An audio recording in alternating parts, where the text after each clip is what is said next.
I never used tools. I played a lot of sports and I was a tomboy, but I never held a drill. That was before Caitlin Purvis decided to become a woodworker. To learn about the trade, she went looking for advice from mentors in the field. I wanted to speak to women and I wanted to speak to local designers. And there were some really wonderful people who sat down and gave me a very honest opinion of what it's like.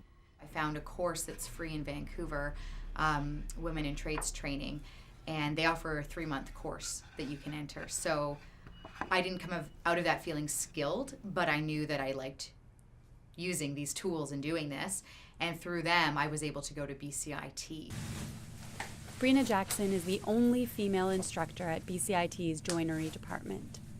When she was starting out 15 years ago, she too sought guidance from mentors in the industry. But back then, their advice wasn't encouraging. I knew from talking to people, you're a woman in a man's trade, it's gonna be rough. So when it got rough, for me it was just, okay, well there's my confirmation, it's rough. I've gotta just buck up and take it. For Jackson, that meant many nights of driving home in tears after being harassed on the job. I've been grabbed and forcibly kissed. I've had male colleagues go after my job when they've been shot down. I've been spat on.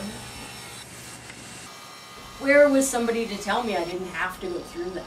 So that's a huge thing for me, is letting women know that, yes, you've got to be tough, you've got to have thick skin, but there's definitely a line.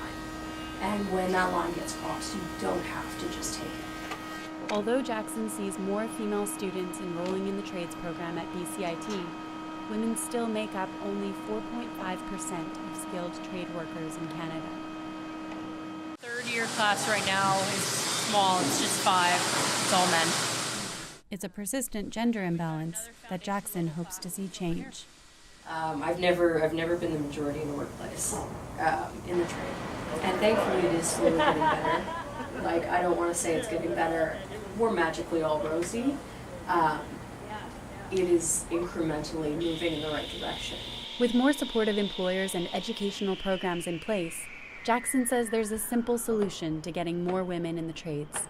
I think a lot of it is just exposure, which is unfortunate, but if you don't know that it's a job and you don't know it's available to you, you don't know to go out for it. So exposing women early and often to trades work. And Purvis agrees. If I didn't take that course and get some education, I would have been sweeping floors. But at least coming out of a 6-month intensive course, you do have skills. You can build things. It's just building that confidence.